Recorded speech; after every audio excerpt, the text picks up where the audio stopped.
Querido Dios, Señor, te damos muchas gracias por este tiempo que podemos compartir. Te damos gracias por la vida de Wilfredo, por su predisposición, su tiempo también compartido con nosotros. Pedimos que vos estés guiando estas dos reuniones, que vos nos estés hablando, nos estés enseñando, mostrando de tu palabra, otra forma de estudiarla, de aprender. Damos gracias por esta oportunidad que tenemos de capacitarnos, de aprender cosas nuevas. Pedimos que vos estés habitando en cada una de nuestras vidas, en nuestros corazones, que sea tu espíritu también el que se esté moviendo con total libertad en estas reuniones y en la vida de cada uno de nosotros. Gracias por todo lo que nos estás mostrando y enseñando. En tu santo nombre, amén. Amén. Bueno, muchas gracias. Buenas tardes. Todo tuyo, Billy. Gracias. Bueno, a muchos de ustedes ya los conozco, nos hemos visto. He parado en la casa de ustedes. He comido demasiado y bebido demasiado en la casa de ustedes también, así que me conocen. Nos hemos reído, hemos conocido también la posibilidad de conocer juntos al Señor en algunos campamentos y otras instancias. Así que un gusto para mí. Bueno, yo quisiera que en este encuentro de hoy trabajáramos un poco cómo acercarnos a una de las formas literarias que la Biblia nos presenta, y es las narraciones, también pueden ser llamadas historias o relatos. Pero antes de acercarnos al texto bíblico, hay muchas cosas que nosotros ya conocemos por propia experiencia de la vida acerca de la narrativa. Por ejemplo, cuando vos te tenés que presentar a alguien, lo que haces es contar la historia de tu vida. Bueno, yo soy tal, nací en tal lugar, estudié esto, viví en tal ciudad. Contás una historia. Entonces, ya de entrada, tu vida es una historia. Entonces, ¿sabés? Y en eso que contás vas poniendo datos geográficos, datos personales, datos de quiénes fueron significativos para tu vida, datos de si te mudaste, no te mudaste, si cambiaste de carrera o no. O sea que para entender la narrativa del Nuevo Testamento, nosotros ya tenemos como una preparación básica porque entendemos lo que es una historia, porque entendemos nuestra historia. Y muchas veces cuando tenemos que presentarnos, justamente contamos una historia. Pero más aún todavía, somos rioplatenses. Y nuestra cultura rioplatense ha hecho de las historias, de contar buenas historias, somos, no le digo los campeones, pero tenemos muchos. Tenemos Landricinas, tenemos Fontana Rosas, tenemos gente también como Dolina, o sea, tenemos en nuestro país y por supuesto varios humoristas cordobeses que también cuentan historias con tonos picarescos, etcétera, etcétera. Quiere decir que las historias son algo que nosotros manejamos habitualmente. Aún sin conocer nada del texto bíblico, ya tenemos un montón de herramientas que hemos desarrollado simplemente por ser argentinos. Y si todavía fuimos a algún colegio en donde nos enseñaron algo de la narrativa, tenemos más herramientas todavía. Una pregunta para los varones. ¿Alguien recuerda si una historia o las historias tienen como alguna secuencia en particular? Pregunta para los varones y que respondan los varones.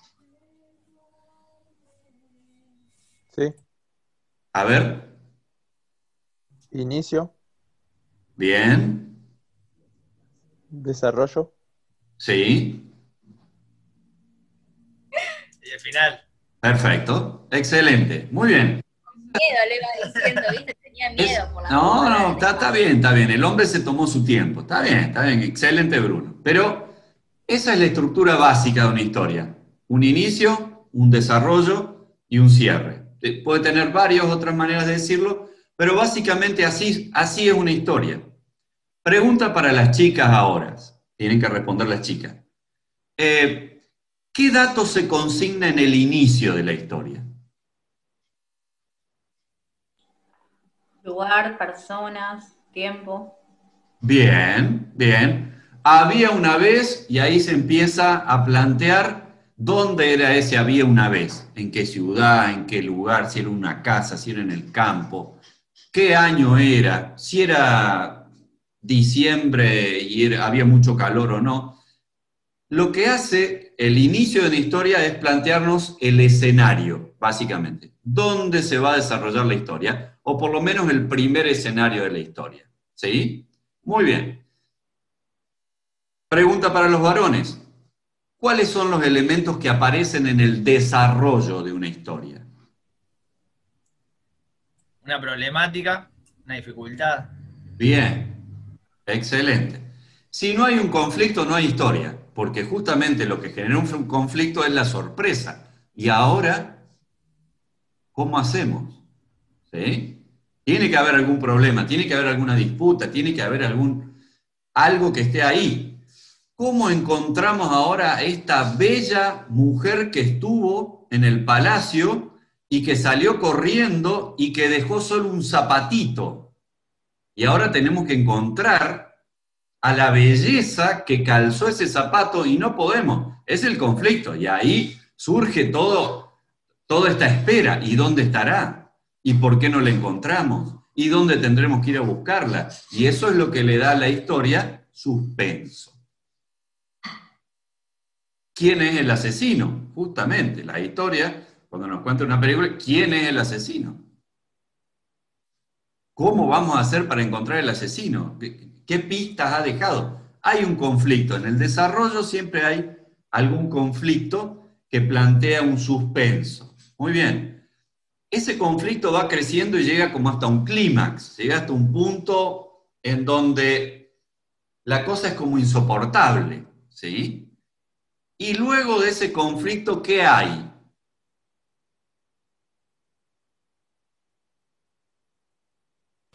La resolución. Perfecto. De alguna manera, alguien le encuentra la vuelta al asesino de quién era el zapatito misterioso que quedó luego de que la chica salió corriendo porque se le hicieron las 12 de la noche. Y cómo le encontraron, etcétera, etcétera, etcétera. Y se resuelve el conflicto. Obviamente que hubo personajes, como bien dijo Malena, que en la historia estuvieron pugnando por resolver los conflictos, ¿sí? Y de algún modo, algún personaje se impuso a otro. En una historia, siempre alguien gana, alguien pierde, alguien cede, alguien toma. Y esto es lo interesante de la historia.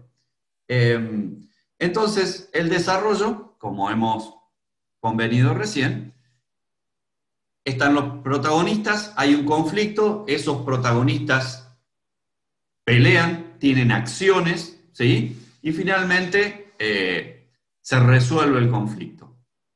Pregunta ahora para las chicas, ¿qué hay en el cierre o en el final de la historia?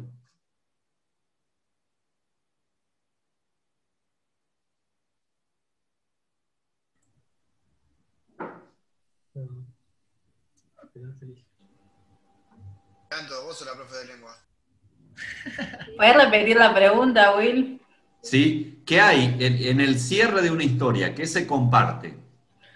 Y a veces una moraleja, alguna enseñanza, algo que nos deje un mensaje. Perfecto. Una moraleja, una enseñanza, una evaluación de qué fue lo que pasó, hay a veces. O un clarificar los resultados. Así que, bueno, estas son las partes de la narrativa y de los relatos más simplemente contados.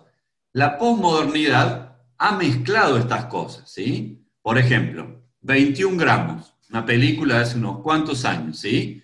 Donde hay partes, no es que empieza en el inicio la película empieza como a la mitad, después te dan algunos datos del inicio, después se va casi hasta el final, después vuelve al medio, y vos y yo, como lectores y como personas que están tratando de recomponer esta historia, tenemos que hacer el esfuerzo de decir, esto es del principio, esto es casi al final, así termina esto y esto explica por qué en el medio había tal cosa, ¿sí? Hay otra película también que se llama Amores Perros, que también se cuenta de esta manera. Así que no todas las historias se cuentan inicio, desarrollo, cierre, pero sí todas tienen estos momentos. Pueden estar mezclados, pueden estar intercambiados, o parte de cada uno de esos momentos intercambiados, ¿sí? Por ejemplo, un pasaje narrativo, Marcos capítulo 3, en donde Jesús tiene una charla con sus seguidores y dice que elige a 12 de ellos, ¿sí? Y los nombra. Y va nombrando. Y el último que pone en la lista Marcos es y Judas Iscariote. ¿Y saben qué dice después? El que lo traicionaría. Obviamente que ahí la narrativa está metiendo un dato que está muy lejos de lo que fue ese hecho. ¿Se entiende? Alto spoiler. Claro, ¿sí? Pero fíjense que el narrador, el que cuenta la historia, mezcló tiempos. Él sabía todo antes de la que... O sea, no es un tipo que está con la cámara y que solo filma lo que está pasando ahí. Que Jesús lo miró y le dijo, vos sos Pedro, vos te vas a llamar, en realidad sos Simón, te va a llamar Pedro. Que estaban los dos hijos de Juan, de Zebedeo, que uno se llama Juan y el otro Jacob, y porque eran revoltosos le puso los hijos del trueno. Nos cuenta todo eso, pero cuando dice Judas Iscariote, dice el que después lo traicionaría, por ejemplo. Entonces, hay veces que también en el Evangelio, a pesar de que no es posmoderno, ni es una creación del siglo XIX o XX, también hay de estas cosas en donde el narrador pone cosas que están fuera del texto, del momento en que está sucediendo exactamente la historia. ¿Sí? Y esto es porque el narrador sabe mucho más de lo que está contando en ese momento y tal vez quiere darnos algunos datos de cosas que van a suceder después, ¿no? Y hablando del mismo Judas, por ejemplo, se ve que Juan también tenía algo para agregar. Cuando está en el aposento alto, se dice que Juan es el que, perdón, que Judas era el que tenía la bolsa y el que gastaba la plata, ¿sí? ¿Sí? Y va a decir Juan como un comentario, pero robaba. Claro, no es que está robando en ese momento, ¿sí? Ahí en el aposento alto se metió un billete de 1000, el naranja ese lo puso en el bolsillo. No está diciendo eso. Pero en ese momento se ve que Juan quiso decir y quiso poner un dato de por qué era el que lo iba a traicionar. Porque ya era choro de antes. Y después todos iban a corroborar de que era choro, ¿sí? Entonces, hay veces que el relator, entonces, aún en los textos bíblicos, se han dado esta creatividad de poner algunos datos que no están sucediendo en el mismo momento, sino que el narrador, como sabe más que la historia que está contando, va comentando algunos datos para que nosotros entendamos la historia, ¿sí? Bien, así que con este pantallazo que hemos hecho de la narrativa, de nuestra idiosincrasia rioplatense, de nuestros buenos humoristas, contadores de historias, de cuentos, vamos a trabajar hoy un pasaje juntos, acá en plenaria, ¿sí? Y yo elegí un pasaje que tiene mucho material. Y elegí este pasaje porque quiero que hagamos juntos el estudio bíblico. Y el domingo que viene yo voy a presentar una predicación basada en el estudio bíblico que vamos a hacer, para que ustedes vean cuál es la relación entre un estudio bíblico y una predicación, o cómo lo que uno estudia en un texto bíblico puede llevarlo a una predicación, ¿sí? Así que este es el ejercicio que les propongo ahora para hacer, que empieza acá, y hoy es el estudio bíblico, pero en realidad termina el domingo que viene en la predicación, y luego de la predicación vamos a hacer una devolución y una evaluación de todo este proceso que hicimos juntos, ¿sí? ¿Se entiende el proceso que vamos a hacer? Si alguien tiene una pregunta, levanta la mano y charlamos un poquitito.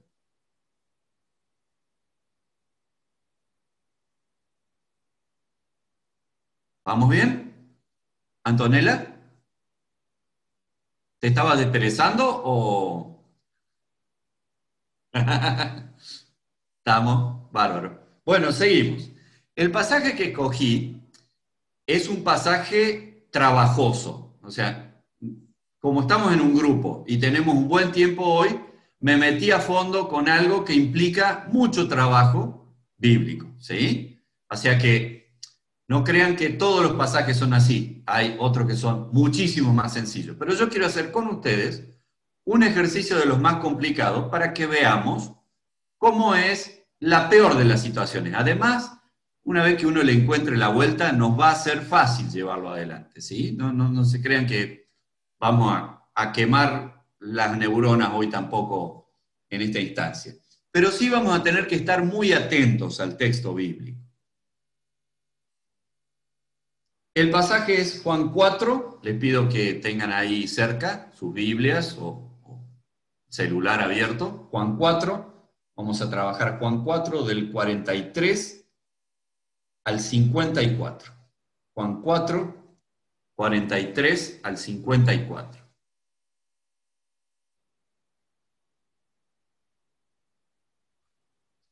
¿Por qué digo que este es un pasaje que tiene sus complicaciones? Bueno, la verdad, ustedes piensen en Juan, piensen en Marcos, piensen en Lucas, piensen en Mateo.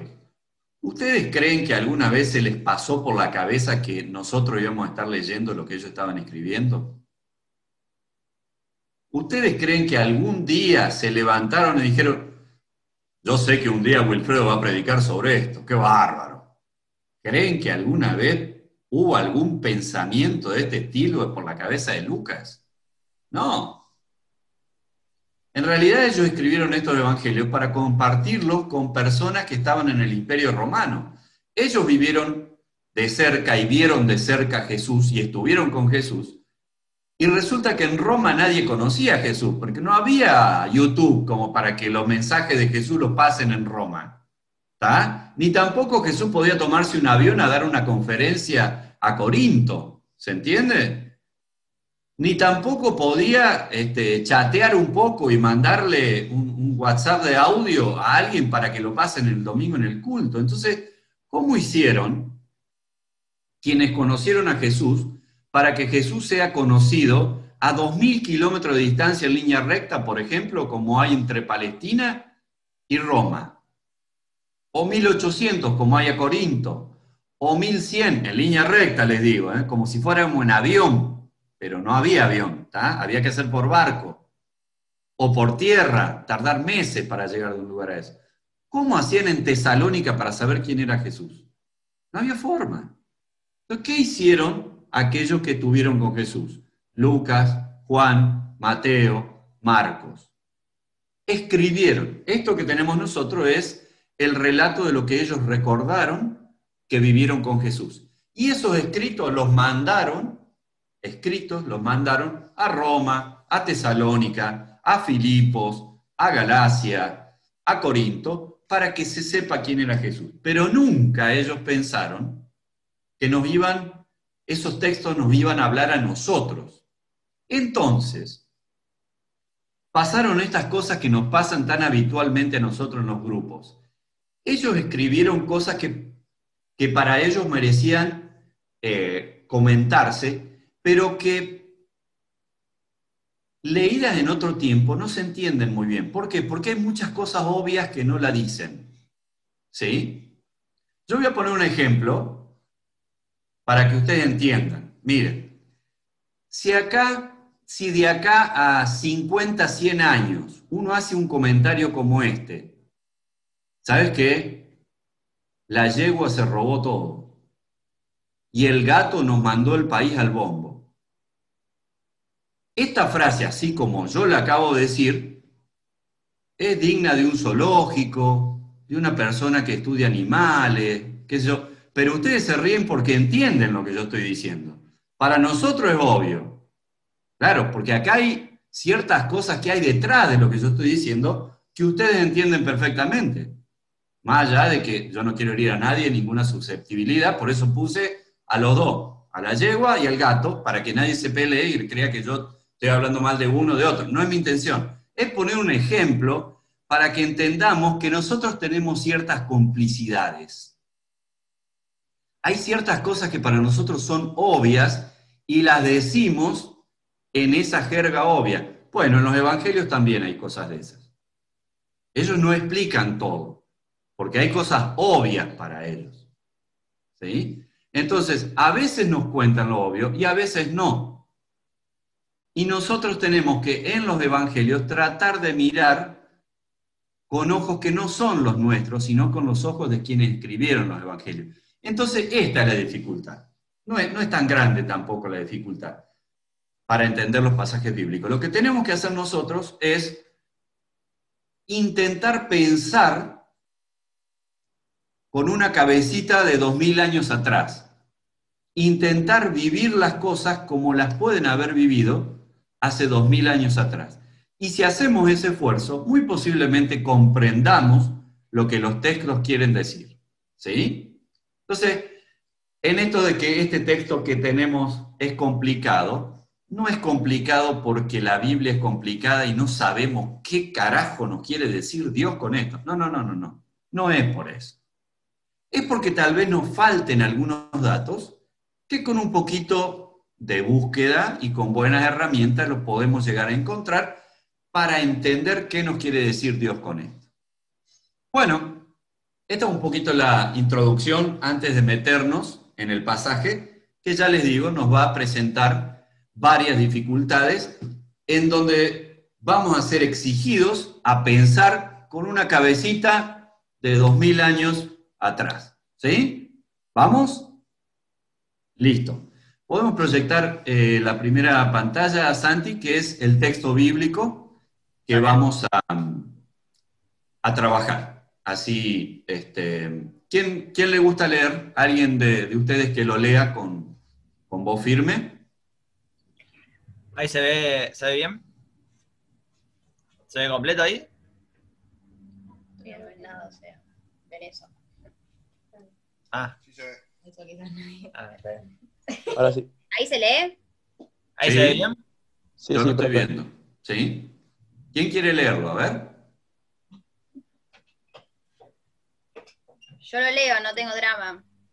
Dale. Dice: Después de estos 2 días, Jesús salió de allí rumbo a Galilea, pues como él mismo había dicho, a ningún profeta se le honra en su propia tierra. Cuando llegó a Galilea, fue bien recibido por los galileos, pues estos habían visto personalmente todo lo que había hecho en Jerusalén durante la fiesta de la Pascua, ya que ellos habían estado también allí. Y volvió otra vez Jesús a Caná de Galilea, donde había convertido el agua en vino. Había allí un funcionario real, cuyo hijo estaba enfermo en Capernaum. Cuando este hombre se enteró de que Jesús había llegado a Judea de Galilea, fue a su encuentro y le suplicó que bajara a sanar a su hijo, pues estaba a punto de morir. Ustedes nunca van a creer si no ven señales y prodigios, le dijo Jesús. Señor, rogó el funcionario, baja antes de que se muera mi hijo. Vuelva a casa, que tu hijo vive, le dijo Jesús. El hombre creyó lo que Jesús le dijo y se fue. Cuando se dirigía a su casa, sus siervos salieron a su encuentro y le dieron la noticia de que su hijo estaba vivo. Cuando les preguntó a qué hora había comenzado su hijo a sentirse mejor, le contestaron: ayer a la 1 de la tarde, se le quitó la fiebre. Entonces el padre se dio cuenta de que precisamente a esa hora Jesús le había dicho: tu hijo vive. Así que creyó él con toda su familia. Esta fue la segunda señal que hizo Jesús después de que volvió de Judea a Galilea. Muchísimas gracias. Bueno, muy bien. Y vamos ahora a meternos un poquito en el estudio de este texto para ir desentrañando algunas cuestiones que nos van a ayudar a entender el contenido. No vamos a ir directo al contenido. Primero vamos a hacer una preparación para tratar de entender dónde se nos está poniendo en escena en este texto. Bien. Nadie tiene por qué saber qué es Galilea. Sabemos que es Pueblo Ester, Gobernador Galvez, Funes, todo eso lo conocemos. las islas que se queman enfrente, todo eso lo sabemos, pero no tenemos por qué saber qué es Galilea.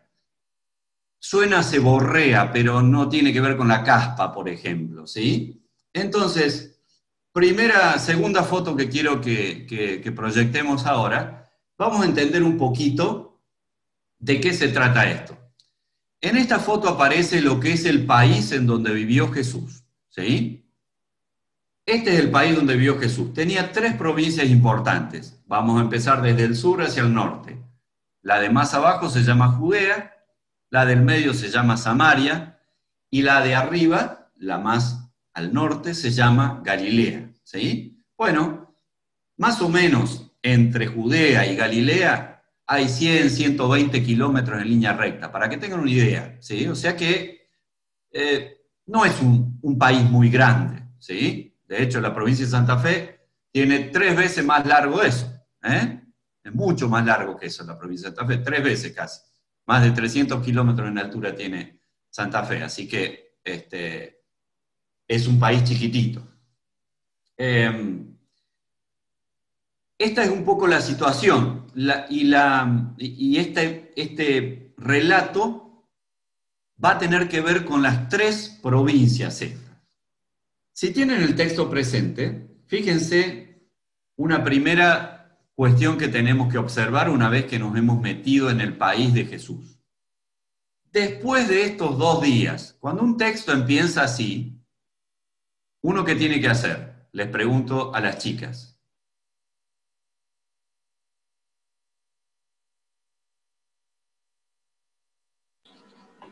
Leer el texto anterior para ver el contexto. Y claro, porque evidentemente lo que está haciendo el autor acá es haciendo referencia a algo que está más atrás, ¿sí? 2 días después de ¿qué? ¿Qué pasó 2 días antes? Si no sabemos qué pasó 2 días antes, posiblemente no entendamos esta historia. Entonces, la pantalla que sigue, yo les voy a decir a qué se está refiriendo con este 2 días antes. Fíjense Juan 4, así empieza Juan 4. Versículo 3 dice que Jesús se fue de Judea, o sea, de esta provincia que está bien al sur, y volvió otra vez a Galilea, ¿sí? O sea, se hizo unos 100, 120 kilómetros caminando. Pero, versículo 4, ¿por dónde tenía que pasar? Por la provincia que está entre medio de las dos, por Samaria. Y llegó en la provincia de Samaria a un pueblo que se llama Sicar. Y allí Jesús tiene un encuentro con una mujer al lado de un pozo. Entonces, nuestro texto parte vinculado a este viaje que hizo Jesús desde Judea hasta Galilea, pasando por Samaria, ¿sí? Entonces, vamos componiendo lo que hay. La próxima pantalla, por favor, pasamos, así podemos ver más en detalle esto. Fíjense, en la parte de abajo, en este mapa que les estoy presentando, allí hay un pueblo que se llama Sicar. Está indicada la provincia de Samaria, y ahí está Sicar, ¿sí?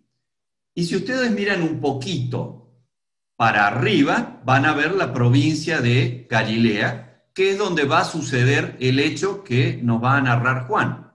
Tenemos la composición del lugar entonces, aprendimos el país en donde vivió Jesús, 3 provincias, la del sur Judea, la del medio Samaria, la de arriba Galilea. Jesús viene en viaje, ¿sí? Y 2 días antes que llegue a donde nos va a empezar a comentar Juan nuestro pasaje, estuvo en la provincia de Samaria, en Sicar. Muy bien, entonces que ya tenemos una composición un poco del lugar que tenemos. Otra vez mostramos el mapa que sigue, por favor.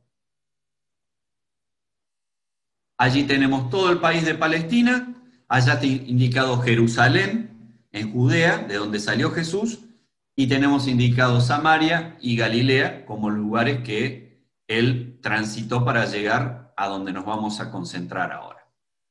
El versículo 44 nos dice que Jesús comparte, por ejemplo, un dicho.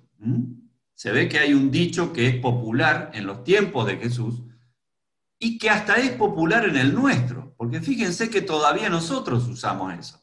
En eso es como si el tiempo no hubiera pasado, ¿sí?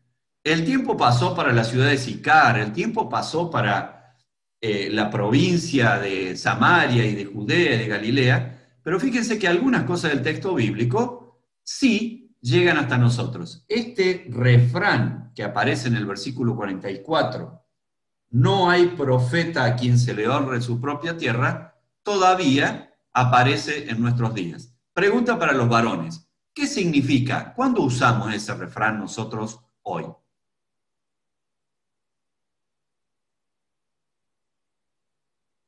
Y yo diría refiriéndose a la casa propia dentro del núcleo familiar. Bien.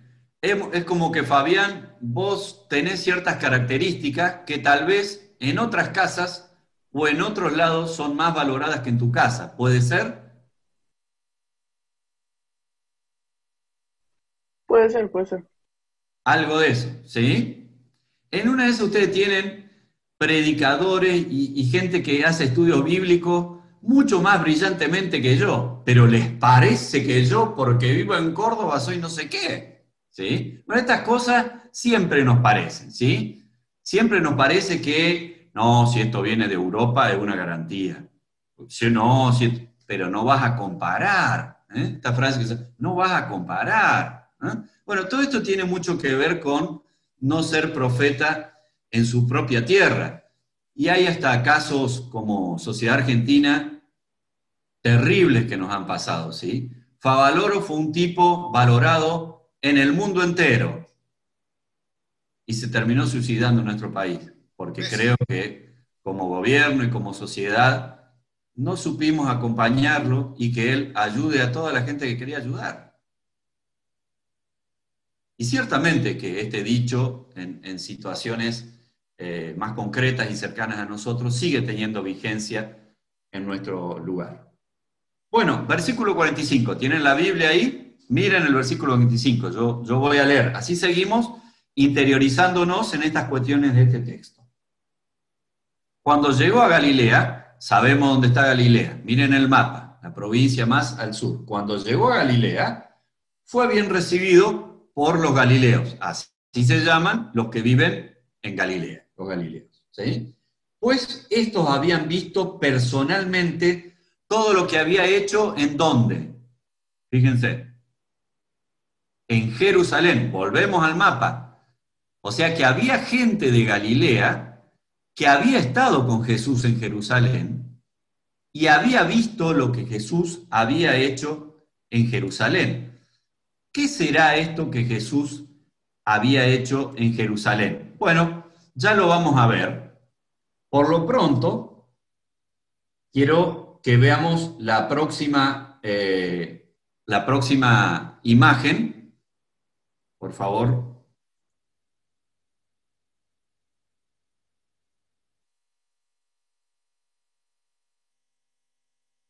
Cuando uno llega, a uno le hacen mención en un texto bíblico de una ciudad, lo que tiene que hacer es buscar en algún lado, bueno, ¿qué es esto?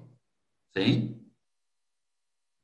Muchas veces el texto bíblico dice, y toda la ciudad se agolpó en la puerta de la casa del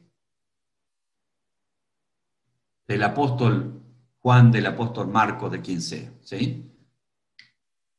Yo les quiero decir que la ciudad, no piensen que es un rosario, por ejemplo.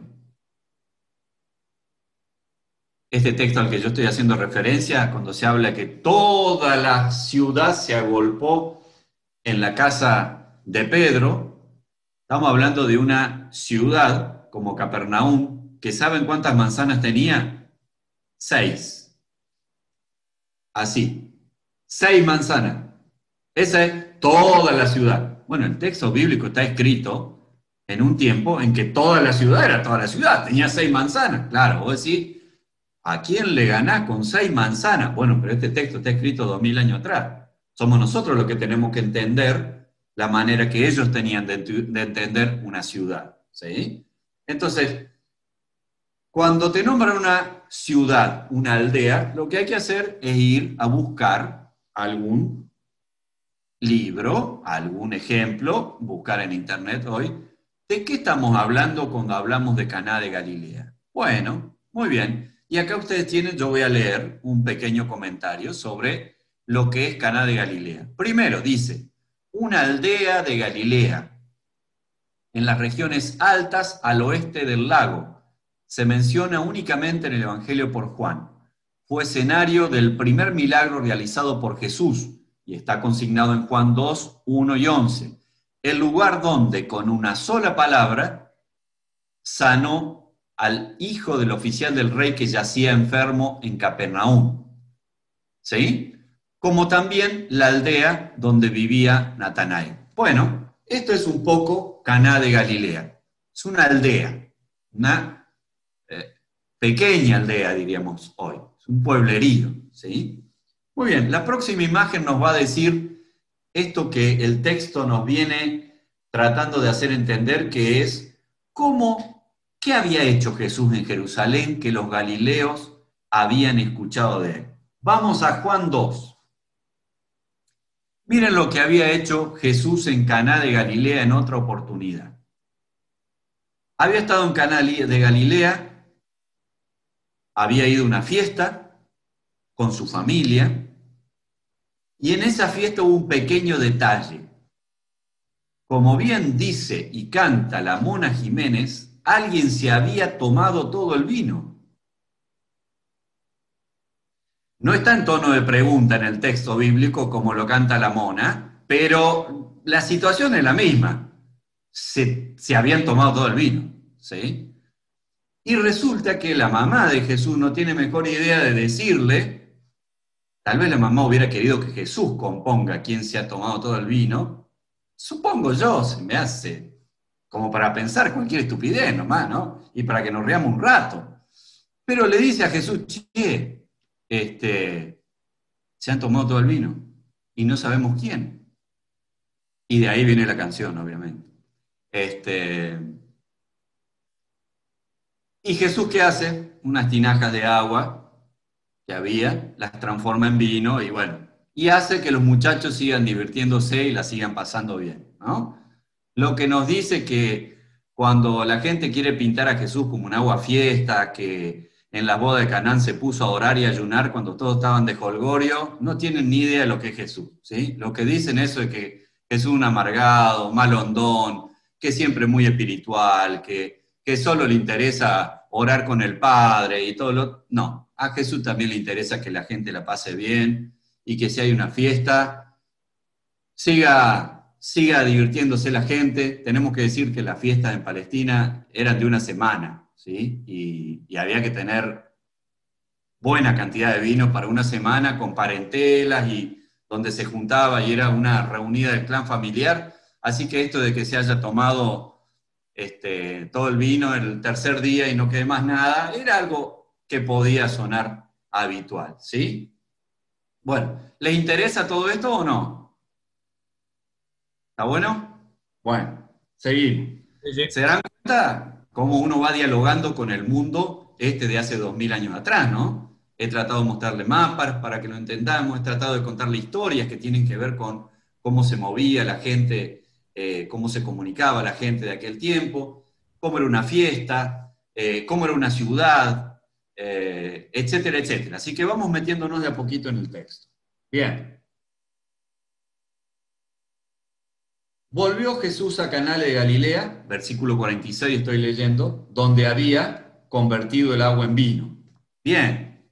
Y aquí hay otro dato que vamos también a trabajar a partir de lo que nos dice el pasaje. ¿Podés pasar al próximo mapa, por favor, Santi?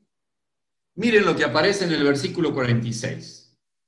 Dice, volvió otra vez Jesús a Caná de Galilea, donde había convertido el agua en vino. Había allí un qué. ¿Qué dice el texto bíblico? ¿Alguien que me acompañe? Un funcionario real. Perfecto, muy bien, un funcionario real. Bueno, este mapa que tengo acá habla un poco de cómo estaba distribuida la política de del control de este país que se llama Palestina, ¿sí? Ahí hay franjas con dos colores.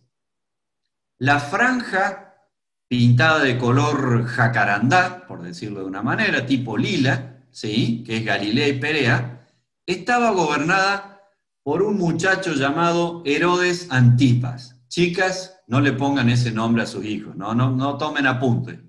Más vale otra cosa más sencilla, ¿sí? No les recomiendo algún nombrecito de eso.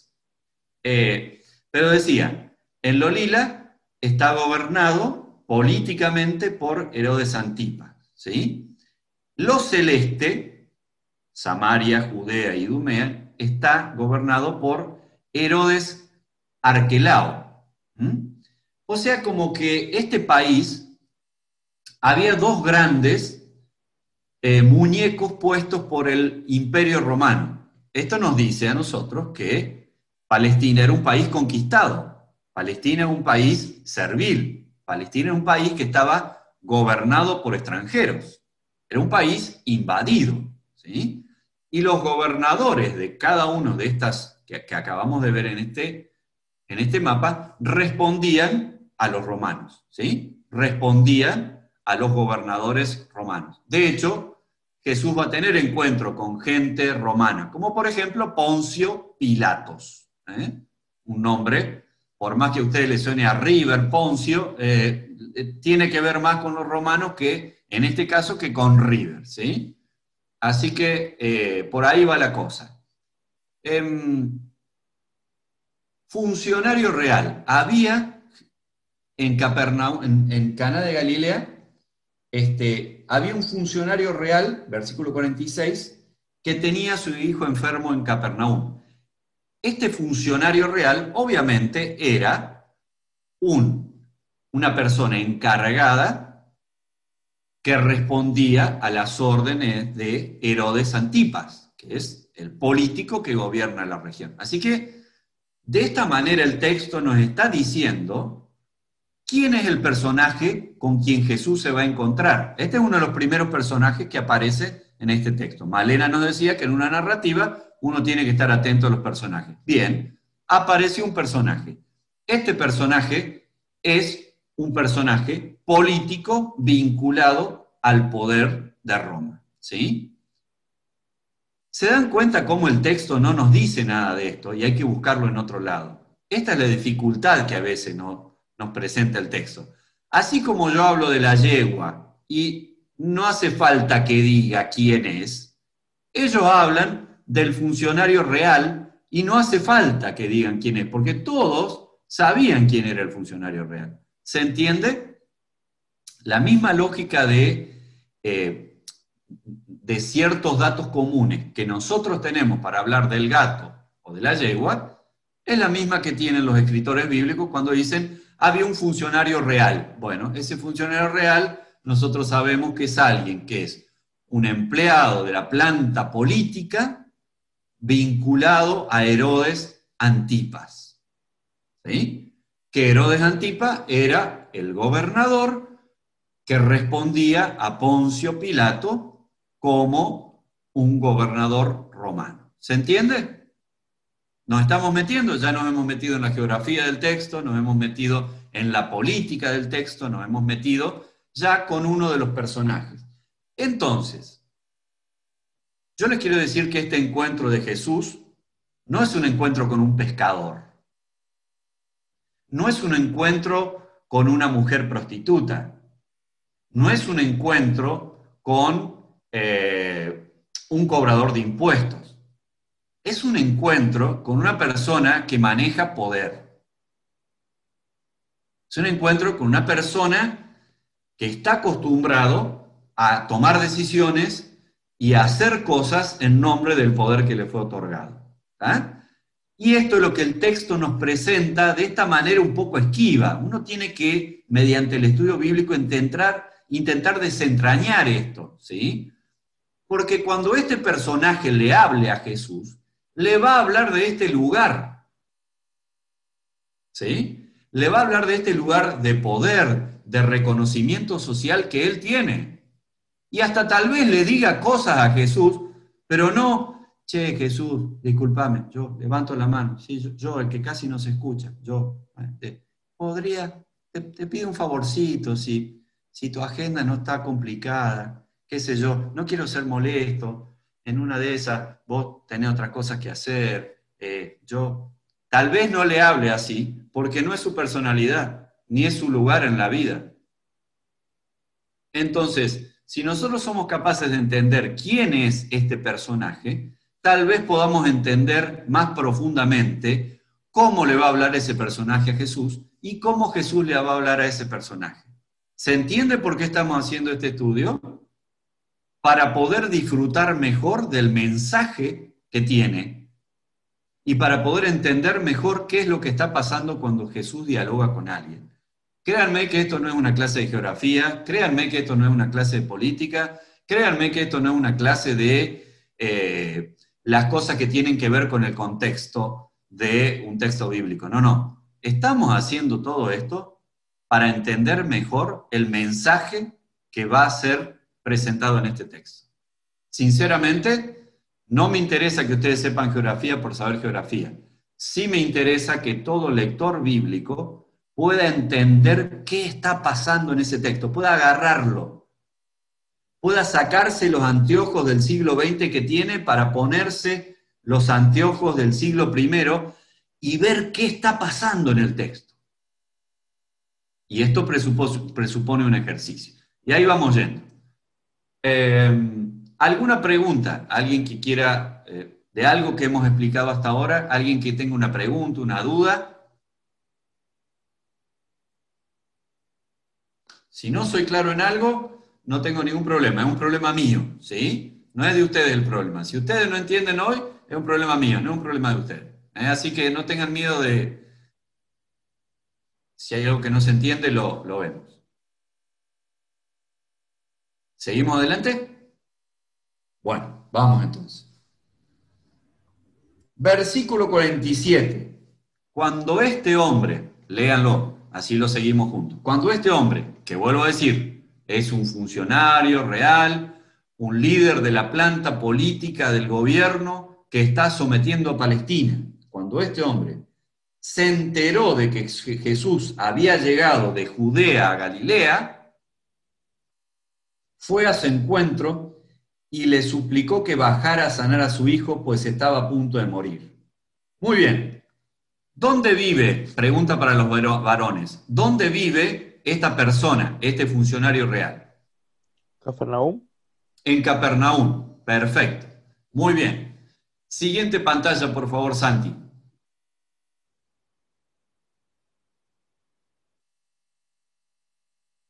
Muy bien. En otra, la otra también, la que sigue, les voy a mostrar unas cuantas hojitas de lo que uno podría llegar a leer acerca de Herodes, que de hecho, para entender la cuestión política, haría falta para darse cuenta de qué es lo que está pasando políticamente. Y acá se explica lo que yo, en cortas palabras, le he dicho, que el Herodes Antipas era el funcionario que respondía al poder de Roma, etcétera, etcétera. La siguiente, Santi. Esto es toda la ascendencia de Herodes Antipas, está ahí como a la mitad. Fíjense cómo esto vincula a Herodes con los poderes que tienen que ver y que están en Palestina. La siguiente. Muy bien, fíjense que hay 4 páginas hablando de Herodes para tratar de hacernos entender esto que yo les he tratado de resumir a ustedes en este mapita que vimos sobre qué era lo que hacía Herodes. La siguiente, por favor, Santi.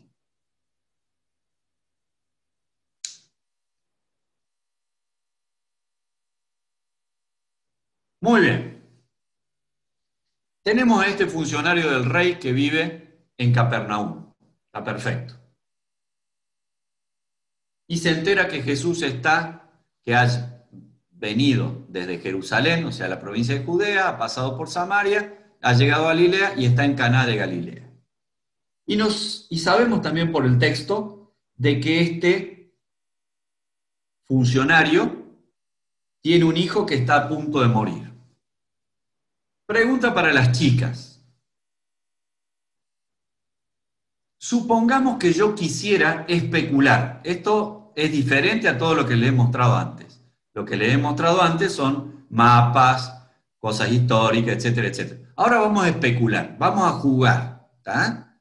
Lo que les voy a proponer ahora es un juego. No es una interpretación del texto bíblico ni nada que se le parezca. Chicas, si ustedes tuvieron que ponerle un nombre a este funcionario, ¿qué nombre le pondrían? ¿De qué cultura les parece que puede llegar a ser este nombre? Y les doy 3 posibilidades, chicas.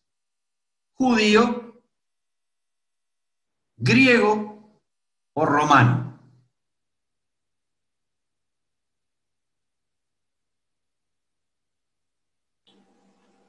Romano. ¿Y por qué decís eso, Malena? Y porque, o sea, él es parte de todo lo que es la consejería del rey, o sea, formó parte de ese espacio. No le voy a poner un nombre de judío a un soldado que es del rey. Muy bien. Y la lógica de Malena es una lógica habitual hoy. A ver, si el presidente es Aníbal Fernández, ¿ustedes creen que pondría un ministro de Macri en la cartera del ministro de Economía, por ejemplo? ¿Ustedes creen que haría eso? No, pondría uno del palo suyo. Esto es lo mismo, este es el razonamiento de Malena. Entonces, si yo tendría que especular, porque esto es una especulación, si tendría que jugar en el texto bíblico, jugar, ¿sí? Es diferente a estudiar. Estamos jugando ahora. Yo también elegiría de ponerle un nombre masculino y romano. Y en esta pantalla que les he puesto acá, buscaría alguno de estos nombres, ¿sí? Y tal vez me quedaría con Claudio, por ejemplo. Entonces yo podría decir, especulando, jugando, que para mí este hombre se llamaba Claudio. Jugando, ¿eh? Jugando. No estoy diciendo, la Biblia dice... No, la Biblia no dice nada. Esto es un juego, y si yo tendría que jugar, le pondría un nombre romano.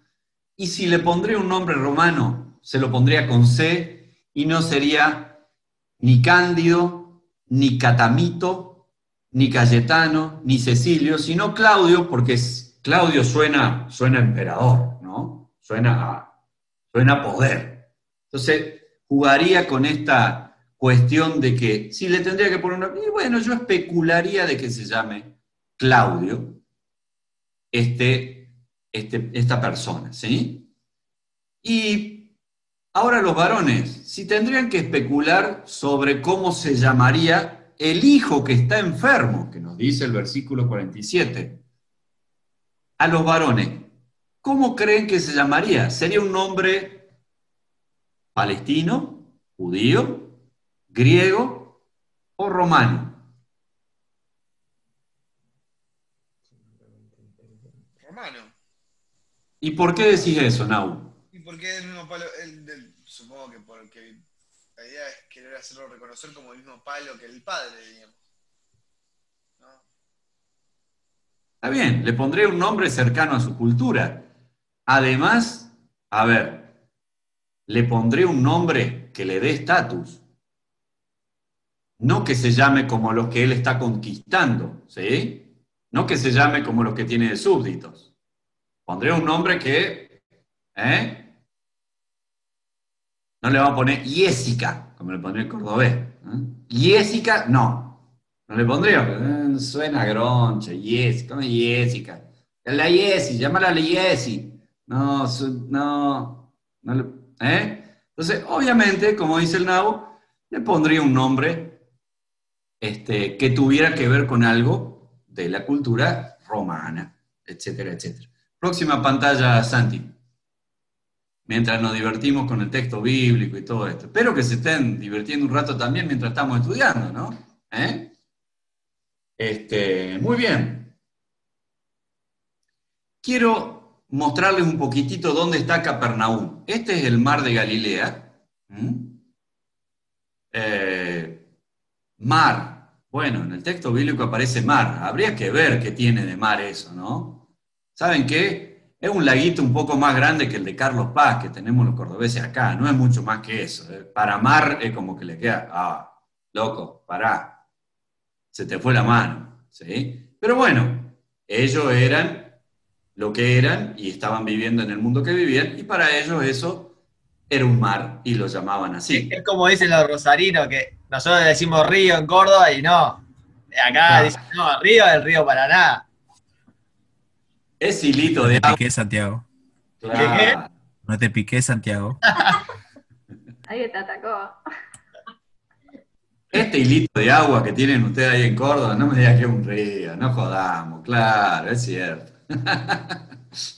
Pero bueno, Mar de Galilea, también llamado Lago de Genesaret, ese pintaría más, pero vuelvo a decirles a ustedes también que tenemos que pensar con la mentalidad de esta gente.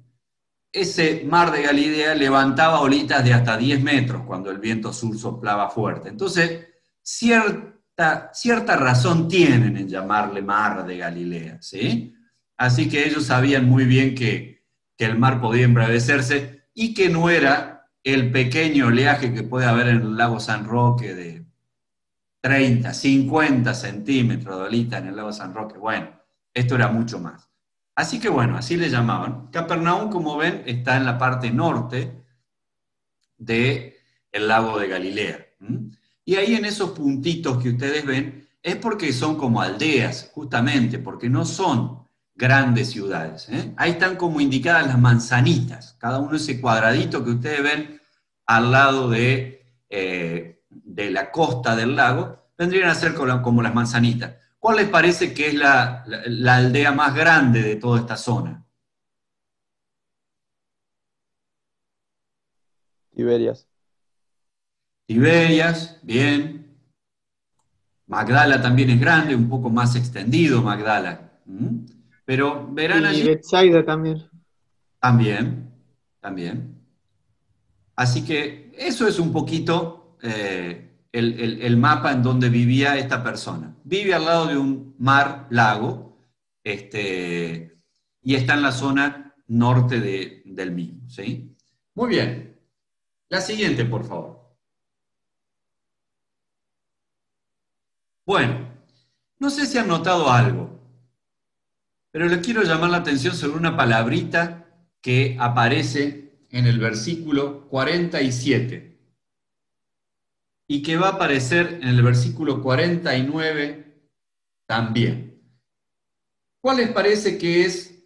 Les pido que fíjense ustedes, lean el versículo 47 y el 49, y hay una palabra que se repite. Tal vez hay varias, pero... Descenso, descender. Bien, perfecto. En otras versiones, ¿qué dice? Descienda. Descienda, descender, baja, ¿sí? Sí, acá dice dirigir. Va, yo estoy leyendo la NTV. Bien, dirigirse. Pero hay también en estas palabras un dato geográfico. Miren dónde está Caná y miren dónde está Capernaum. Caná está, ¿se ve el mapa? Sí, sobre la Caná está en una zona montañosa y Capernaum está como en una zona, más vale, plana a la orilla de un lago.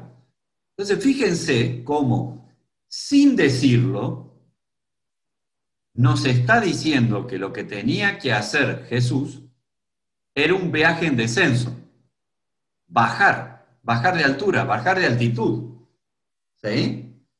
Y en esto, fíjense cómo cada palabra tiene una connotación. Tal vez esa palabra ha pasado desapercibida en toda la historia de ustedes y nunca la han visto. Y en realidad esto es lo que hay que ver cuando uno estudia, porque el texto nos está dando datos, y este dato está en el texto.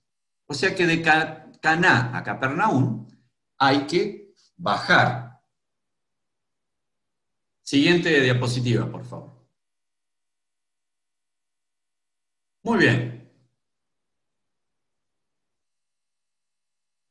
No solo hay nombres para las personas que ustedes podemos decir que participan en el texto, podemos elegir también un nombre para el hijo, y hemos dicho que podía ser romano. Bueno, a cada uno de los nombres que le ponían los antiguos, muchas veces tenían que ver con lo que significaba el nombre. Entonces acá yo le he colocado un nombre, por ejemplo, Felipe.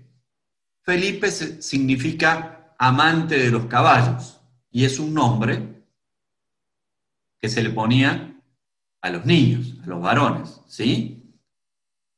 Filipa es el nombre para niña y significa lo mismo. Filomena significa amante de la canción, ¿sí? Febe, que alguno tal vez conoce alguna Febe por ahí, en la Biblia está, significa brillantes. Entonces, los nombres en la antigüedad se ponían en referencia a alguna característica de la vida que llevaba cada persona, o lo que el papá quería que fuera su hijo, o alguna manera en que pensaba él cómo inducirlo a alguna cuestión de vida de su hijo. Así que si yo quisiera otra vez fantasear, jugar con el texto, diría que, por ejemplo, este hijo enfermo podría llamarse Felipe, y que su papá, como es una persona que tiene poder y que anda a caballo, lo ha adiestrado a su hijo con las caballerizas que él tiene y que usa, de hecho, para trasladarse de un lado a otro para hacer su trabajo en Palestina como funcionario romano, teniendo el control de la provincia de Galilea. ¿Sí? Siguiente pantalla, por favor. Muy bien. Voy a leerle a ustedes, pero yo quiero que ustedes, antes de leer parte del texto, estén atentos. ¿Ubican a Caná de Galilea a la izquierda como a la mitad del mapa? Caná de Galilea. Tiene unos puntitos blancos debajo. ¿Ubican dónde está Caná de Galilea? Sí, bien. Ahora, a la misma altura, pero del otro lado, hay una localidad que se llama Magdala. Bien, excelente. Fíjense dónde está Magdala, pero en realidad yo quiero hacer mención a Capernaum, que está más arriba de Magdala. ¿Podés señalarnos dónde está Capernaum?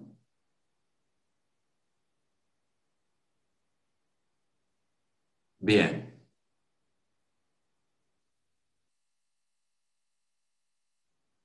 O sea, yo les quiero poner en situación de qué fue lo que pasó en el texto. Porque el funcionario real vive en Capernaum y el hijo del funcionario real está enfermo en Capernaum. Pero Jesús está en Caná de Galilea y lo que ha hecho este funcionario romano es caminarse toda esa ruta amarilla que pasa por Genezaret, cerca de Magdala, por Arbela, por Kefar Hatía, por Mazacanar, por Turán, por Rimón, por Azochis, y de ahí volver hasta Caná. ¿Identificaron la ruta? ¿Sí? O sea que esto dice algo ya del personaje, ¿eh? No es que el tipo hizo media cuadra, che, está Jesús acá, bueno, me voy a tirar un lance a ver si en una de esas Jesús te dice un profeta, en una de esas lo salva, mi hijo, lo sana. Ya que lo tenemos acá, no nos cuesta nada hacernos media cuadra. En esta aldea de 6 manzanas, fíjense que la actitud de esta persona no es eso, ¿eh? Esta persona que está en Capernaum, cuando se entera que Jesús está en Caná de Galilea, emprende ese viaje. O sea que es alguien movilizado, es alguien que tiene poder, ya lo hemos dicho, pero es alguien que se está jugando una carta fuerte. No le queda de paso Caná de Galilea, no le queda de paso, ¿eh? Se tiene que movilizar. La pregunta del millón la vamos a responder con el mapa que sigue. ¿Cuántos kilómetros hay de Capernaum a Caná de Galilea. ¿Cuántos kilómetros se hace este tipo para ir a pedirle a Jesús que baje desde Caná de Galilea a Capernaum y sane a su hijo? Esta es una pregunta que les hago a ustedes. Ponemos la próxima pantalla y a ver si lo pueden sacar ustedes mismos.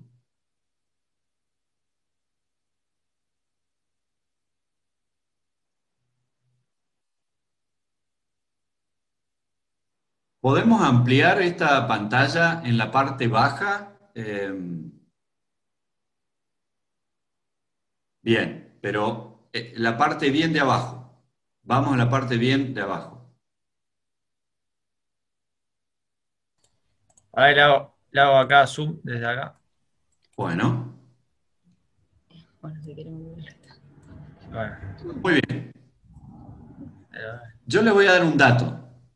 Abajo a la derecha dice escala 1, 2.200.000. Entonces, lo que dice este mapa es que cada 10 minutos decimales horizontales, 10 minutos decimales horizontales son 15 kilómetros. Entonces, fíjense que cerca de Jamut hay una crucecita. Fíjense que cerca de Jamut hay una crucecita y luego hay otra crucecita. Esos son 15 kilómetros. Si querés, ahora volvemos al mapa anterior, sin que retoques este, volvemos al mapa anterior, al anterior. ¿Santi? Bien. Yo les quiero decir, por ejemplo, miren, hay unas crucecitas en el mapa. La distancia medida en línea recta entre una crucecita y la otra crucecita son 15 kilómetros. Bien, ahí hay una crucecita, señalala. Excelente. Entre esa crucecita y la crucecita que sigue hay 15 kilómetros, 15,5 kilómetros para ser exacto. Arriba de Kefar hay una. Kefar Nimra. Bien, perfecto. Pero fíjense esta, la de Serungín y esta otra que señaló abajo de Galilea. Ahí hay 15 kilómetros, perfecto. Y ahí marcaste otra entre Caná y lo que sigue, ¿sí? Ahora, fíjense ustedes, yo quiero que hagan más o menos un cálculo. Vamos a tratar de hacerlo entre todos. Yo tengo que salir de Caná de Galilea. No tengo camino para atravesar la llanura de Zabulón. No hay camino ahí. Tengo que salir. La ruta amarilla y roja es la ruta principal, la ruta más transitada, la ruta menos peligrosa, la ruta por donde van las caravanas habitualmente y cruzan Galilea, la provincia de Galilea, la cruzan de este modo. Entonces, tengo que ir de Caná de Galilea a Azochis. ¿Cuántos kilómetros creen que hay de Caná de Galilea a Azochis? y unos 15 más o menos. 15, perfecto. Sí. Pongamos número redondo, excelente. Ya hizo 15 de Caná de Galilea a Azochis. De Azochis a Turán, ¿cuántos creen que hay? También, más o menos. Un poquito Sí, más. Más o más menos. largo. Tal vez un poquito más. Pareciera el doble, sí. Pareciera como hay 20. Perfecto. De Turán a Kefar Hitaya, ¿cuántos creen que hay? Otros 15 más. 15. Otros 15 más. Tenemos 15 más 20 más 15. Bien. De Kefar Hitaya a Genesaret, ¿cuánto hay? Y capaz que unos 20. Capaz que unos 20, unos 15 también. ¿Sí? Muy bien. Y de Genesaret a Capernaum, ¿cuántos hay? 10. 10. Muy bien. Hagan la suma y díganme cuántos kilómetros se hizo este funcionario real para ir a ver a Jesús. Sí, casi 75 kilómetros, 70, 75. Bien. Entonces ahora yo los quiero poner en situación. Y en su vida, encima. Y en su vida lo hizo. Exactamente. Muy bien. Entonces, mi pregunta es, para que podamos entender lo que está pasando en el texto bíblico, ¿esta persona tendrá interés o no en encontrarse con Jesús? Un poquito. ¡Wow! Un montón. ¿Estará desesperado por la vida de su hijo o no? Sí, sí. Sí. 70 ¿Tendrá kilómetros un caminando. poco de fe en Jesús? Sí, Demasiado. Sí, yo creo que si hace semejante distancia, o sea, va a eso. Bien, bien. Entonces yo quiero ahora que volvamos al texto. Con todos estos datos que hemos encontrado nosotros, volvamos al texto. Y les pregunto, ¿en cuánto creen que se hace un viaje de estos en mula en el siglo I en Palestina? En un día y medio, dijo. 2 días, claro. Un día y medio. Bien, un día y Va, yo medio. pensé de acá a Luján, que son 60 kilómetros y se hacen en un día caminando. Y es llano. Perfecto, perfecto, perfecto. Un día y Pero medio. calle, capaz. Nahuel. ¿Cómo?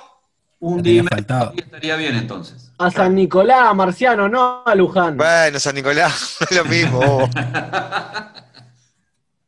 Bueno, muy bien. Entonces, fíjense, yo ahora quiero que, después de haber compuesto esta situación y que hayamos entendido en dónde está funcionando este texto, en dónde está funcionando, en la geografía, en el sentimiento, en la familiaridad, en dónde está funcionando esto, yo quiero que volvamos al texto. Y les voy a leer el versículo 47. Cuando este hombre se enteró de que Jesús había llegado de Judea a Galilea, fue a su encuentro, se hizo 70 kilómetros, un día y medio de viaje, mínimamente. Fue a su encuentro y le suplicó que bajara, o sea, Caná de Galilea está más alto, bajara a sanar a su hijo, pues estaba a punto de morir. Ahora yo les quiero poner en la situación. Ustedes saben el viaje que se hizo esta persona, a quien yo voy a llamar arbitrariamente y jugando, la voy a llamar Claudio, para que nosotros tengamos como una complicidad y lo hagamos más nuestro al personaje, ¿sí? Le voy a poner nombre. Voy a decir que se llama Claudio. Claudio se hizo un día y medio de viaje, arriba de un burro, ¿eh? No lo hizo en primera clase business Alitalia. No. Lo hizo en burro, ¿eh? Al rayo del sol. Tuvo que pernoctar, dormir en la noche en algún lado. Comió de viaje. Se guarneció bajo los árboles que pudo. Pensó durante todo ese viaje que se iba a encontrar con Jesús. Llega y le pide a Jesús que baje, que se haga los 70 kilómetros con él y que sane a su hijo que está enfermo en Capernaum. Entonces yo les voy a decir ahora lo que uno esperaría de Jesús. Que Jesús le diga, che, varón, qué viajazo que te hiciste. ¿Hace cuánto que estás viajando? La miércoles, qué pedazo de fe que tenés. Y además te veo desesperado. Así que vamos ya, ensillá una mula para mí y ya emprendemos regreso a Capernaum. ¿Eso es lo que le dice Jesús? Quiero que alguien me lea la respuesta de Jesús que está en el texto bíblico. Ve, tu hijo vive. No. Antes que eso. No, Ah, antes, perdón, 48. adelante. Ay, Dima. Ay, perdón, estoy muy ansioso. Spoiler final. 48. 48. Dice, si no veréis señales y prodigios, no creeréis. ¡Wow! ¡Qué gamba que este Jesús! ¡Qué piola! ¿Cómo se pone en la piel de la gente que está desesperada? Sensibilidad que tiene. Este Jesús tuyo y mío que siempre nos llenamos la boca y que es un tipo atento, dispuesto a la necesidad, de que es Dios con nosotros, es un gamba, un cómplice. ¿Qué baldazo de agua fría tiene que haber sentido este tipo que se hizo semejante viaje y que está desesperado con su hijo enfermo? Fíjense lo que le dice Jesús. Ustedes no creen si no ven, le dice Jesús. La verdad, lo que ha hecho Jesús con estas palabras es meterle una presión y un desafío a esta persona enorme. Porque, a ver, vos pensá, vos tal vez no seas padre, pero pensá en tu viejo, en tu vieja, si vos estuvieras enfermo, y si tu viejo o tu vieja se encontrara en esta situación, ¿qué hubiera esperado que Jesús haga? Que te dé un abrazo, que te diga una palabra que te tranquilice. Bueno, a ver, descansar, tranquilizar, algo que te haga pasar el tiempo, no un desafío más grande todavía que te hiciste 70 kilómetros hace 2 días que venís sin dormir, que venís con la cabeza picoteada por qué va a pasar, que no sabés porque no había WhatsApp, por las dudas ustedes crean que sí, no había WhatsApp, y no era que le estaba diciendo, che, ¿qué temperatura tiene mi hijo? ¿Cómo se levantó hoy? ¿Está comiendo bien? ¿Fue el médico? ¿Ya le dieron el Ibupirac? No es que pasaba eso. El tipo salió de su casa, no sabe qué pasa en su casa. Él viene cargado con toda esta historia y se encuentra con Jesús y le pide a Jesús que por favor baje con él a Capernaum a sanar a su hijo. Y encuentra de Jesús esta respuesta. Ustedes no creen si no ven. Así que para mí, esta respuesta de Jesús, si el tipo estaba desarmado, lo terminó de desarmar. Si el tipo estaba liquidado, lo terminó de liquidar. Tiene que haber sido casi indigerible. Yo me imagino la cara de sorpresa y estupor de este tipo recibiendo estas palabras de Jesús. Y me parece que aún todavía con la última fuerza que le queda, fíjense lo que hace este tipo. Señor, rogó, versículo 49, Señor, rogó el funcionario, baja antes que se muera mi hijo. A pesar del cachetadón que le pone Jesús, el tipo se endereza como puede y va otra vez a ver si lo puede noquear a Jesús y si lo puede entusiasmar a que se venga con él. Acá en esta versión dice, ven hablando antes que mi hijito se muera. Bien. O sea, como algo cariñoso, un abuelo, como algo entrañable. Claro, es como para darle más, para mí me suena como para darle un poco más de lástima. Mi hijito se está muriendo, o yo, ¿Ah? Ahí vas por ese lado. Está bien, está perfecto. Muy bien. ¿Vamos entendiendo la historia? Es brava la historia, ¿eh? Sí, si la traes al tiempo hoy en día, creo que también, si esta persona se hubiera enterado del milagro de las bodas de Caná, el reclamo de hacer milagros en una boda con vino y no acceder al milagro de salvar la vida de su hijito. Mirá vos. La desesperación. Claro, él debe estar pensando lo mismo. Y lo escrachá en Facebook después. Porque... Claro. Fuiste capaz de llenar las tinajas y no querés venir conmigo a salvarle la... Estás perdido, Jesús. Sos un fantoche de la noche, loco. ¿Qué pasa con vos? Pero, bueno, esto es lo que está pasando en el texto, ¿sí? La respuesta de Jesús, fíjense, Él le está pidiendo, ¿qué le pide? Hagamos un ejercicio para las chicas. ¿Qué le pidió el funcionario a Jesús y qué es lo que le da Jesús al funcionario en el versículo 50?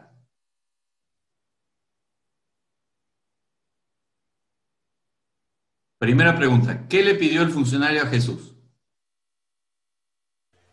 Que descienda con él. ¿Cómo? Que descienda con él. Perfecto. Lo que quiere el funcionario es que Jesús venga con su caravana, se hagan el día y medio, dos días de vuelta, llegue, entre a la pieza donde está su hijo y lo sane, ¿o no? ¿Eso fue lo que le pidió? Sí. ¿Qué le da Jesús? Una orden. Que vaya. Sí. Ve, le dice. Y que vuelva a la casa. Andá. Bien. Y que crea. Muy bien, Bruno. Claro que sí. Ve a tu casa que tu hijo vive, le dijo Jesús. Pero no sé si ustedes entienden lo que está pasando en el texto, ¿sí? Porque lo que el tipo, ¿qué necesita? Que Jesús vaya con él. Porque son otros 2 días de agonía solo, no sé si entienden. ¿Qué se lleva Claudio? Se lleva palabras que se las lleva el viento, es lo único que le pudo sacar a Jesús. Palabras, palabritas. Él quería que Claudio quería que Jesús venga con él, porque, y si viene conmigo, no sé, hará algo, y si está muerto lo resucitará, y si no lo sanará, pero Jesús viene conmigo, charlaremos en el camino, trataré de atenderlo bien. Claro, porque tampoco le dice, por ejemplo, te pido que lo sanes, o sea, lo que le dice es vení conmigo. Sí, pero obviamente Sí, obviamente que quería que lo sanes, quería que pero lo sane. El versículo 47 dice que bajara a sanar a su hijo, pues estaba a punto de morir, ¿no? Pero la idea que en la compañía, yo supongo que Claudio en el viaje de vuelta tendría que sentirse un poco más tranquilo, un poco más tranquilo aunque sea. Y este Jesús no le da nada. O sea, esto entre nosotros. Nosotros sabemos que Jesús le da. Sí. Pero ustedes métanse en la piel y a ver si no sienten que Jesús no le da nada. Métanse como padre, métanse como madre y piensen que tienen que volverse a su casa con estas palabras. Vuelve a casa que tu hijo vive. Lo único que le saqué a Jesús de este viaje 2 días de vuelta, o de 1 día y medio de ida, y de 1 día y medio de vuelta, o sea, de 3 días, lo único que le saqué a Jesús fueron 7 palabritas. Y antes de eso me bardeó lindo, porque me dijo que nosotros no creemos si no vemos. Antes de eso me bardeó. Con eso me vuelvo a mi casa, sin saber qué pasó, sin WhatsApp, sin que me manden un audio de voz. También, Wilfredo, ¿sabés qué pienso cuando lo empezamos a leer?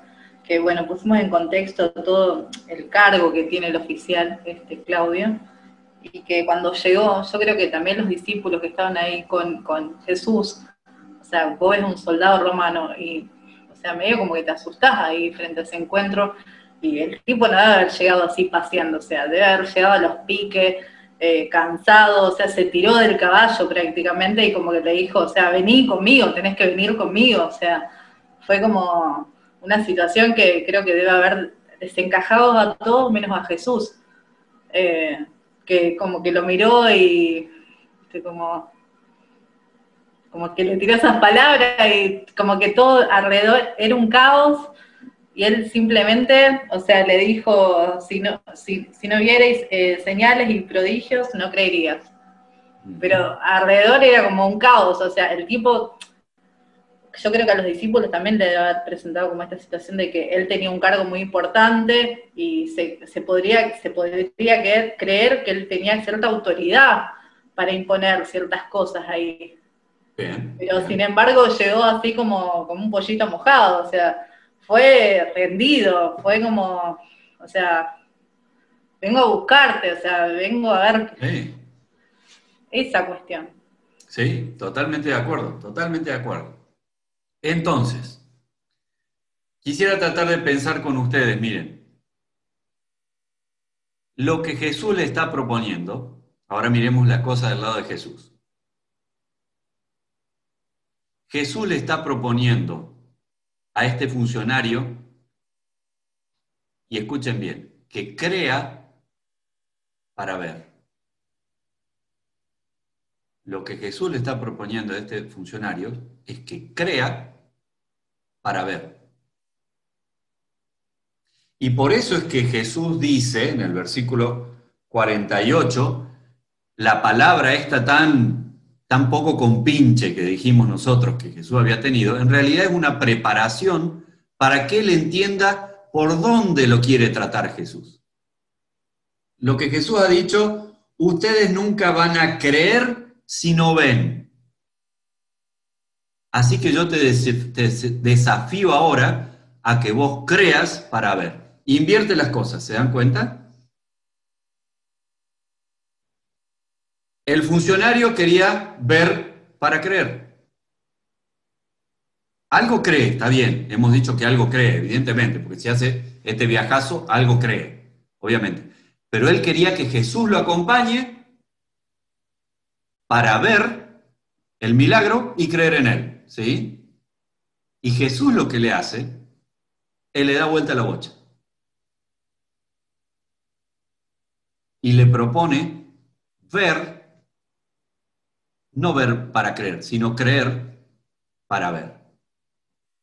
Y este camino de vuelta de Caná de Galilea hasta Capernaum es un camino para que él trabaje esta cuestión del creer para ver.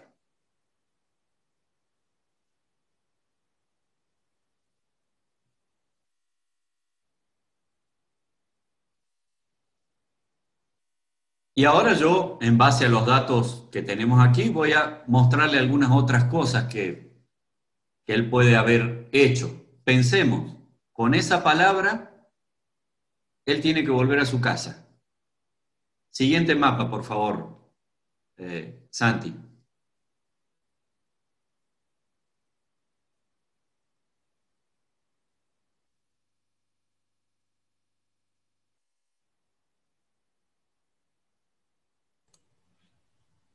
¿Este o un poquito más? Sí, ese. En ese aparece retratado Magdala. Está destacado ahí porque es una de las ciudades de donde era, obviamente María Magdalena era de Magdala. Pero es una ciudad cercana por la cual él, de algún modo, en su vuelta tuvo que haber pasado. La siguiente, por favor.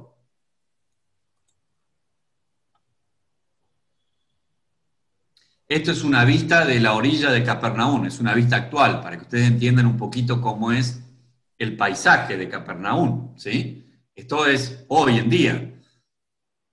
Pero se puede ver que es una zona más vale plana, una planicie, al costado del mar. La siguiente, por favor. Ahí tenemos un recorrido para que ustedes vean un poquito el mar de Galilea y donde está Capernaum arriba y donde está Caná, ya en una escala más grande. La siguiente, por favor. Parte de las comidas típicas que había en aquel tiempo en Palestina. Obviamente, de viaje uno trataba de comer cosas livianas, porque justamente estaba de viaje, y trataba de no parar mucho, ¿sí? Entonces, muchas cosas con proteínas se comían en aquel tiempo en las experiencias de viajes. La siguiente. Muy bien. Quiero hacer mención ahora a este Wadi Amud, que está en azul, que es un río que desemboca cerca de Genesaret. Y esos son ríos muy anchos. Wadi significa río en hebreo, y Amud es el nombre del río. Como ven, Cafarnaún se encuentra en una zona llana que se llama Llanos de Genesaret, que un poco lo hemos visto en la foto también. La siguiente.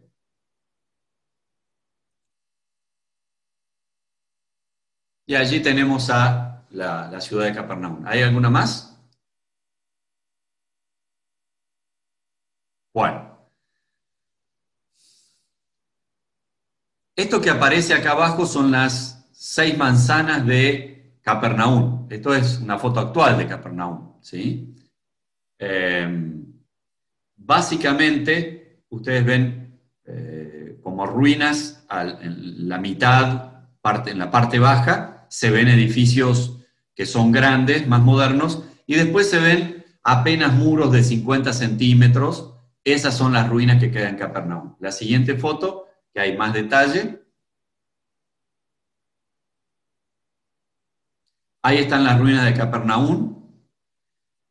Lo que está todo en gris, ¿sí? Se ven los muritos de las casas. Esto es una foto actual también. Lo que se ve como blanco es el templo, o la sinagoga de Capernaum, una sinagoga del IV siglo después de Cristo. Posiblemente allí estuvo la sinagoga donde predicó Jesús en Marcos 1 y echó fuera demonios. Y ese como octógono que se ve cerca del mar es el museo debajo del cual está lo que se cree es la casa de Pedro. Pedro vivía en Capernaum.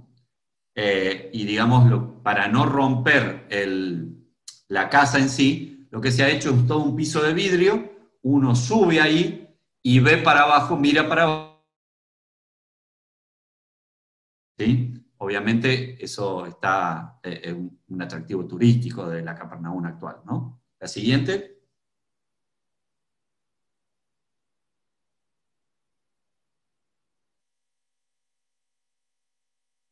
Esos son exactamente las ruinas de Capernaum. Eso es lo que nos queda de Capernaum. Muros en piedra, muchos de ellos, la mayoría, y caminos, digamos, que han surcado esas casas, que eran casas como multifamiliares, donde vivían clanes completos. La siguiente, por favor.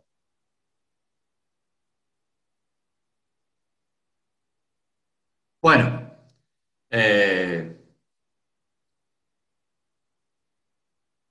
El texto termina diciéndonos que el hombre creyó y emprendió el regreso a su casa. Versículo 50. Versículo 51. Cuando se dirigía a su casa, pasó algo. Los siervos de este hombre, o sea, quienes trabajaban en la casa, cuidando su casa y haciendo las tareas domésticas en su casa, y algunos mayordomos y encargados de la casa, salieron al encuentro y le dieron la noticia de que su hijo estaba vivo. Versículo 51. Cuando les preguntó a qué hora había comenzado su hijo a sentirse bien, le contestaron: ayer a la 1 de la tarde se le quitó la fiebre. Entonces el padre se dio cuenta de que precisamente a esa hora Jesús le había dicho: tu hijo vive. Así que creyó él con toda su casa, con toda su familia. ¿Sí?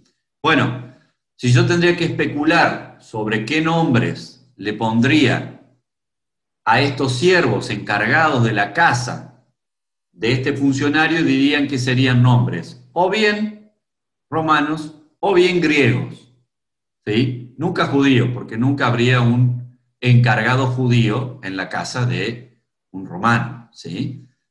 Entonces les quería mostrar de que también hay nombres griegos que pueden aplicar a la vida que hay en Palestina también. Y se me hace que uno podría ser que estos siervos que salieron, alguno podría llamarse Horacio, que es un nombre romano, otro podría llamarse Adelfos, por ejemplo, como un nombre griego, otro podría llamarse Aquiles, como nombre griego, y así. Si yo quisiera personalizar y especular el nombre, que no está en la Biblia, pero si yo quisiera especular los nombres de estas personas. ¿Hay alguna más? ¿Alguna foto más? No, ahí terminamos. Muy bien, excelente. Bien. Bueno, muchísimas gracias por no dormirse en este recorrido que espero les haya sido interesante. Como se darán cuenta, hay muchas cosas que eran obvias para ellos y para nosotros no. ¿Se dan cuenta? Vos y yo, cuando leemos este texto, pasamos así, y el hombre fue de Capernaum a Caná de Galilea. Se tomó el bondi y se hizo 20 cuadras. No, no, no, no, no. No se tomó el bondi que pasa por la esquina de la casa y se hizo 20 cuadras. No, no, no. Y si no se estudia, no se entiende. Pues, este tipo, se tira un lance, este tipo. La pichula, vamos, nos hacemos una pasadita. Pasamos, vemos que pinta. Si Jesús se entusiasma, viene con nosotros. Todo es media cuadrita, 20 cuadras. No es así. El tipo se hace un día y medio de viaje. Y la vuelta, yo no me quiero ni imaginar la vuelta de este tipo. ¿Habrá dormido? Igual la vuelta como va bajando, me parece que es un poco más rápida. La subida para mí sigue siendo complicada. Pero Igual, volver al lugar. Está bueno, Para sí. mí, la incertidumbre también. Eso. Sí, Eso. A ver. Por más que haya estado en bajada, se le ha hecho más larga por el hecho de que iba pensando todo el tiempo en qué es lo que habrá pasado. Claro, Fabián no lo sabe. A ver, yo les digo, a los grandes nos pasa esto. Una mujer de 50 años le encontraron un nódulo en un pecho y le hacen una tomografía y tiene que esperar el resultado 3 días. Paren esos 3 días. Paren esos 3 días. A nosotros nos hace un estudio de próstata y no, porque hay algo. Y uno está así los 3 días.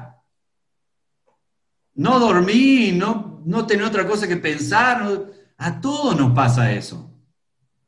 Y eso que nuestra época es instantánea. Es todo ya, el resultado es ya, todo va rápido, todo es WhatsApp, todo instantáneo, todo es...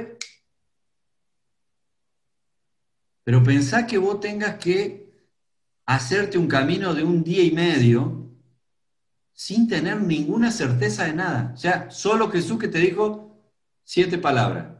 Andá, tu hijo vive. Con eso te volviste.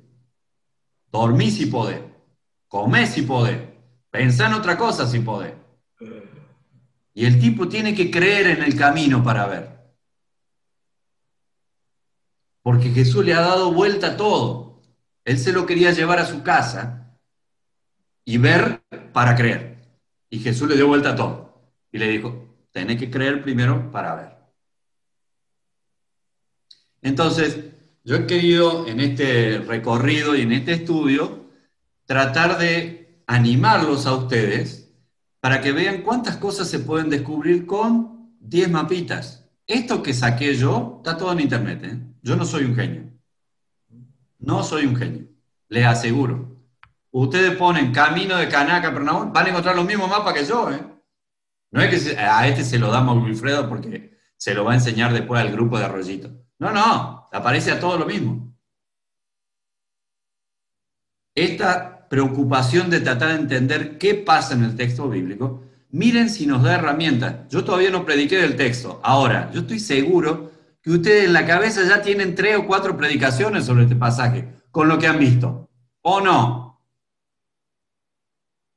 Ya están pensando en muchas cosas de la realidad de ustedes. Esto en una predicación tendría que decirse así. Esto nos pasa a nosotros hoy también, a pesar del WhatsApp y de lo instantáneo que vivimos.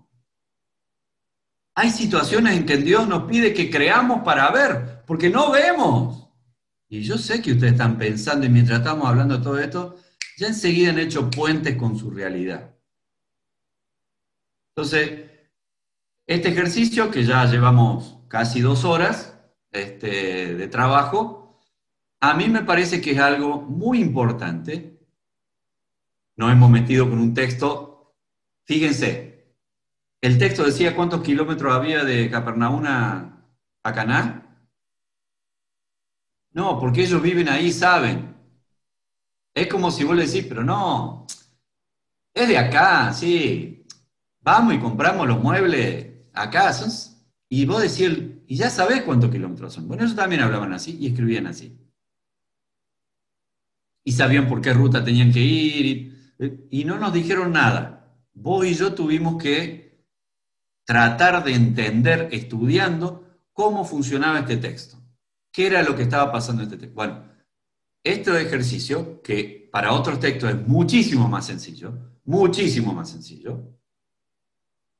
es lo que tenemos que hacer cuando uno quiere que una narrativa tenga brillo, que una narrativa impacte, que una narrativa sea poderosa. Esta es una historia poderosa, loco. Te baja las medias esta historia. Cuando vos pensás la ida de este tipo y la palabra de Jesús, decís, wow, ¿qué pasa acá? Jesucito mío, un poco más de misericordia con este guaso que se hizo un camino impresionante y vos me lo maltratás de esta manera, Jesucito, sacá un poco de misericordia de algún lado, dale una mano, pobre tipo. Y muchas veces Dios nos trata así también, che. Porque no es que ustedes tienen la vida resuelta en todos los aspectos. Laburo, pareja, familia, porvenir. No, ustedes también tienen que ver para creer. A mí también Jesús me pide estas cosas. Yo quisiera tal cosa y me gustaría que vos hagas esto, Señor. Y no pasa nada, ¿viste? Y hay que seguir creyendo en Dios. Y no vemos nada, ¿eh? Y a veces no vemos. Y a veces no vemos. No vemos. Entonces, un poco quería animarlos a que con estas herramientas sencillas, que son mapas, yo no presenté otra cosa que mapas que saqué de internet. Y algunos comentarios que vi también en libros, ¿sí? Que están accesibles también. No hice más que ponerme a pensar y ir versículo por versículo, tratando de ver cada cosa que pasa. La estoy entendiendo, sé dónde estoy, sé lo que está pasando, no sé, averiguo, pregunto, busco un mapa, etcétera, etcétera, etcétera. Este era un poco el ejercicio que quería compartirles como estudio bíblico, ¿eh? Y lo que van a ver el domingo que viene es como yo trasladé todas estas herramientas que hemos visto acá, sin nombrar ninguna de estas herramientas, la he llevado y la he volcado en una predicación. Y como se darán cuenta, el texto es más claro cuando uno lo entiende con lo que está pasando. Es mucho más claro. Si alguien les quiere decir que este texto habla de la segunda venida del Señor, ustedes le van a decir, vos estás en pedo, loco, no, ni acá, no. Si alguien le dice, no, porque este texto habla de la santidad, no, loco, no, te confundiste, estás leyendo el Corán, hermano, acá no es así. Ahora, si usted le pregunta, ¿este texto habla sobre el creer? ¿Qué dicen? ¿Este texto habla sobre la disposición a la fe? Sí. ¿Este texto habla del Jesús que nos cambia la bocha? ¿Este texto habla de milagros a distancia o un milagro a la distancia? ¿No presencial? Entonces van a decir, sí, no.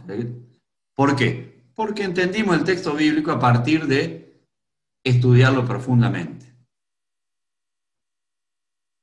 Entonces, creo que este es el valor un poco del estudio, porque nos acerca al contenido más profundo que tiene un texto, ¿sí?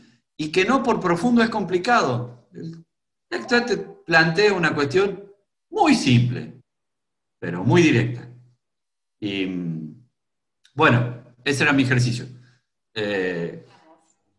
Si quieren... Querido Dios, Señor, gracias, papá, por este tiempo de indagar, Señor, de buscar en tu palabra, de tener claridad, Señor, en los tiempos, en la geografía, Señor, en la narrativa que nos presenta la Biblia, Señor. Gracias porque de este modo podemos ver con esa luz, Señor, que viene de ti, donde podemos ponernos en el lugar de cada una de las personas, Señor, que formaron parte de este mensaje, Señor, de la elaboración de la Biblia. Gracias, Señor, porque nos pudiste compartir este tiempo con Wilfredo, y sobre todo porque necesitamos entender también que es necesario creer para poder ver, Señor. Gracias por este mensaje, gracias por este desafío, Señor, seguir utilizando estos medios, Señor, para poder buscar de tu palabra, papá. Gracias porque la curiosidad forma parte de nosotros, Señor, y tu palabra, Señor, es esa verdad, Señor, esa luz, y ese estímulo que necesitamos para generar y afianzar nuestra relación con vos, Señor. Gracias por este tiempo de búsqueda, papá. En tu nombre, gracias, Señor. Gracias por la vida de Wilfredo, por este tiempo dispuesto. Gracias porque a través de él, Señor, vos compartís, construís, Señor, y desafías para buscar de vos, Señor. En tu santo nombre, amén.